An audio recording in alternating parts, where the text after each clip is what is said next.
केंद्र सरकारकडून जनगणना 2027 साठी 40 प्रश्नांची अधिसूचना जारी करण्यात आली आहे। यामध्ये जात, अनुसूचित जाती जमाती, धर्म, मातृभाषा आणि शिक्षणासंबंधी माहिती घेतली जाईल।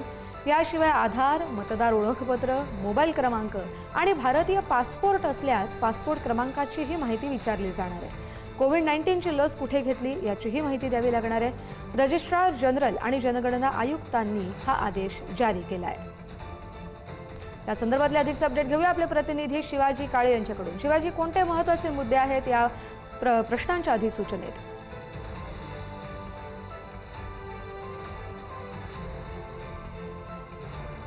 तांत्रिक अडचणी उद्भवल्यात, पण अतिशय महत्त्वाची बातमी, जातनिहाय जनगणनेच्या 40 प्रश्नांची अधिसूचना केंद्र सरकारकडून जारी करण्यात आली आहे। पुन्हा एकदा जाऊया आपले प्रतिनिधी शिवाजी काळे आपल्याबरोबर जोडले गेले। शिवाजी, अगदी ज्या पद्धतीने जातीय जनगणनेचा जो तक्ता समोर आलेला आहे त्याचे प्रश्न जर आपण पाहिले तर एक बाब समोर येते की काही नव्यानं गोष्टी ऍड करण्यात आलेल्या आहेत।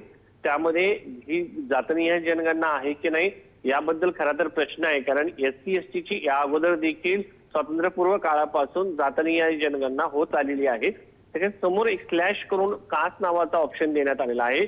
मात्र जी मागणी विरोधकांकडनं आणि सरकारकडनं सांगण्यात आलं होतं की ओबीसीची जनगणना होईल, मात्र या ठिकाणी ओबीसी असा ऑप्शन नाहीये।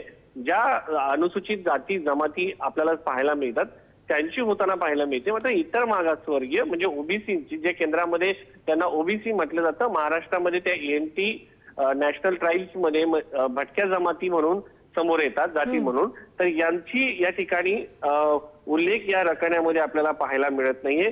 दुसरा मुद्दा म्हणजे यामध्ये आपल्याला पाहायला मिळतं की कोविडच्या लसीच्या संदर्भात माहिती देण्यात आलेली आहे। ज्यांनी तुम्ही लस घेतलेली आहे त्याची माहिती या ठिकाणी द्या। परत त्याचबरोबर लडाख आणि जम्मू काश्मीर, हिमाचल प्रदेश आणि उत्तराखंड भागामध्ये बर्फ पडतो, म्हणून या भागामधील 1 ते 3 सप्टेंबर दरम्यान ही जनगणना केली जाणार आहे याच वर्षी, आणि उर्वरित भागाची फेब्रुवारी 2027 मध्ये करण्यात येणार आहे। ही पूर्णपणे डिजिटल असणार आहे।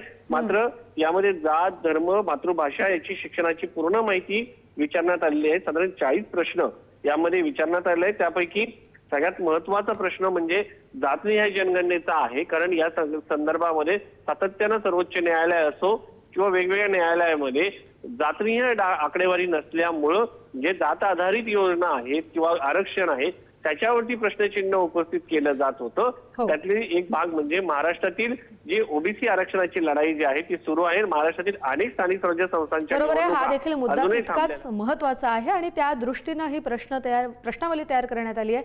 धन्यवाद शिवाजी।